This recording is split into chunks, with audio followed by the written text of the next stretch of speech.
I've been wanting to make a video about this for months, and at the time of me filming this, we were just days away from Across the Spider-Verse hitting theaters, so it feels very appropriate to talk about the impact that the character Miles Morales has had on me. I'm not really going to be critically analyzing Miles as a character or the stories that he's been in, because I'm very aware that he's had some very high highs and some very low lows, depending on who's writing him. I just want to show my gratitude for this character, and to do that, I will be referencing some specific points in media that he's been in, so here's a list in case you want to avoid any spoilers. Now, to tell my whole story, I have to take you back. All the way back to 2011, when everybody was rolling in the deep and people were saying things like, "But aren't they siblings?" Alright, I'm invested. This better be worth it in the end, and I'm sure it will be. On August 5th of that year, this little guy, me, was experiencing his first Vans Warped Tour, and on that very same day, this article came out about a biracial Spider-Man.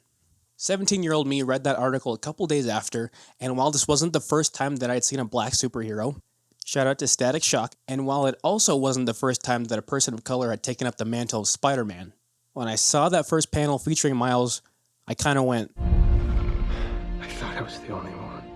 You're like me. Growing up, Spider-Man was always my favorite superhero.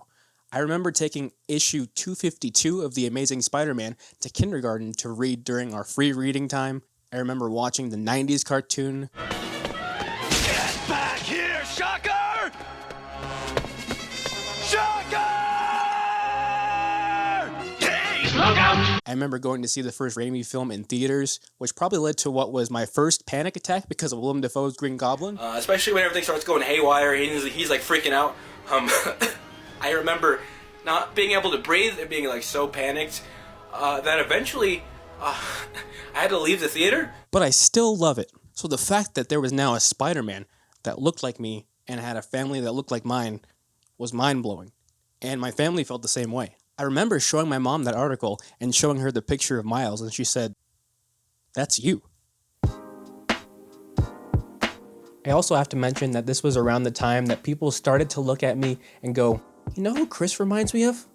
Donald Glover. 'Cause he's nerdy." But at the time, I had no idea who Donald Glover was.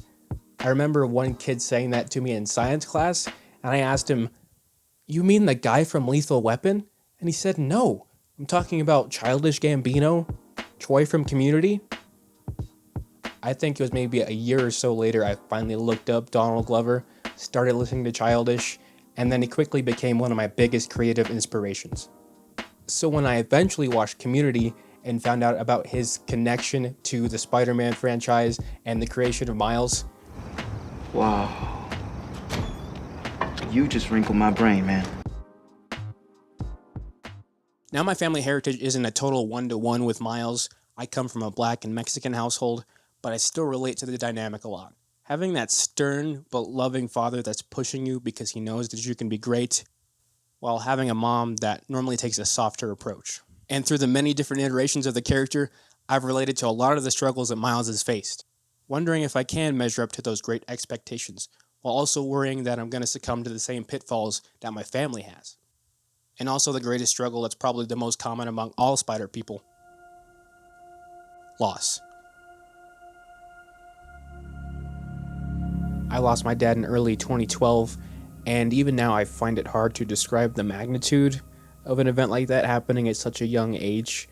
And even as I've grown and healed, it's still very much a part of me. So even though it was years later, in 2018, watching Insomniac's Miles go through the same thing really struck a chord with me. And that just continued in Miles' solo game in 2020. That game was the whole reason I got a PS5. I wanted my first experience on that console to be that game. And it was fantastic. But that mission where Rio makes sure that Miles does the birthday scavenger hunt that Jeff set up for him before he passed. There's a flash drive attached. Hey, big man. Happy birthday. Oh my god. Dad. Scavenger hunt seemed like a fun way to celebrate 16. Tour down memory lane. I don't think I've ever had anything in a video game punch me in the gut quite like that.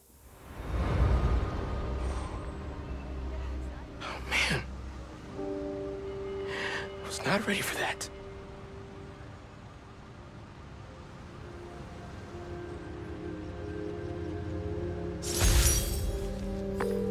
Hey, Miles, what's up?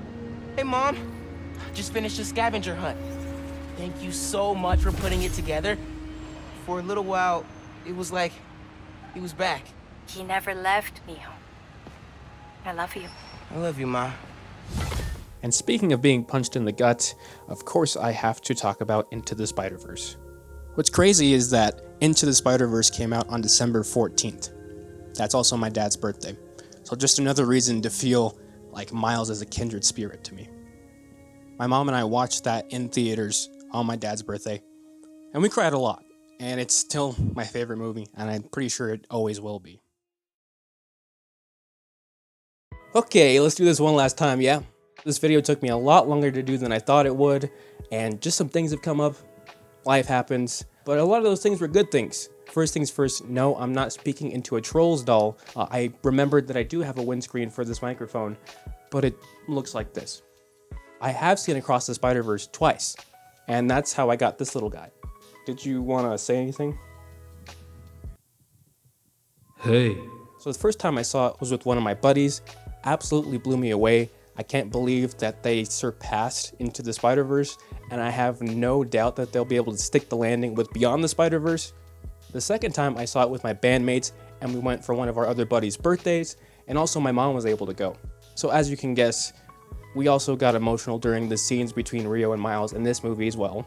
Our theater has this really cool cardboard cutout of all the spider people promoting the movie, and as we were walking out of that second screening, I was joking about how awesome it'd be to take that home. One of my friends said, "Oh, you know, you could just go talk to one of the managers. I'll just double check and see if anybody has their initials on the back, because a lot of times they'll let you buy it because they just end up throwing it away anyway."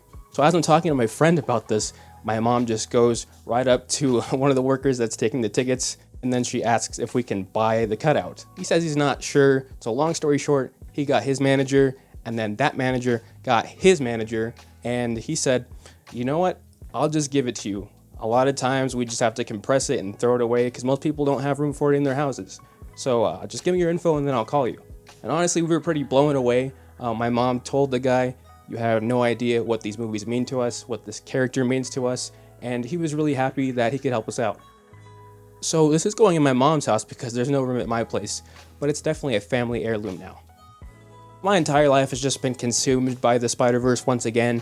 I'm so happy about it. I'm also so happy to see that a lot of people are also connecting with the other Spider people in this movie. And I feel like so many people are having the same moment that I've had with Miles over and over again, really seeing themselves on screen and being so ecstatic. Hi, this is Editor Christopher. This is me editing right now. I was trying to do some additional voiceovers and act like it was part of the original recording, but I have a cold now, so I can't get away with that. I just wanted to add that when I went to the movies, I saw multiple kids in store-bought Miles Spidey suits, and I think I even saw Miguel. But it's so crazy to me because back in 2011, when I wanted to be Miles for Halloween, when I searched for the costume on Google, I don't think I got a single result back because no one knew who he was yet. But I'm just so glad that these kids won't have that problem and more kids can be exactly who they want to be. The conversation around representation in media can get really complicated because it's a nuanced thing. The only thing I know for sure is that it's important. Anybody really can wear the mask. Peter Parker is Spider-Man. Miles Morales is Spider-Man. Victor Prabhakar is Spider-Man. Miguel O'Hara is Spider-Man. Hobie Brown, you guessed it, is Spider-Man. Gwen Stacy, Spider-Woman. This Jessica Drew is also Spider-Woman, and that's amazing. It's beautiful when there are more ways for more people to feel included. I feel like I've said the same thing a bunch of different ways, but I am so thankful for Miles Morales. I don't know what I would do without this character. He's really gotten me through some tough times, and I just hope that I can do the same for other people with my content. And honestly, I've thrown it out there before. I'd love to be Miles in some capacity, somehow. I don't care if it's for like a mobile game or an audiobook or like a cereal commercial, whatever. It would be the honor of a lifetime. So Sony, Marvel, hit me up. If you made it this far, thank you for watching. This is my first shot at longer content, and it's been daunting, but very rewarding. Like and subscribe. I've never had to say that before. Really weird.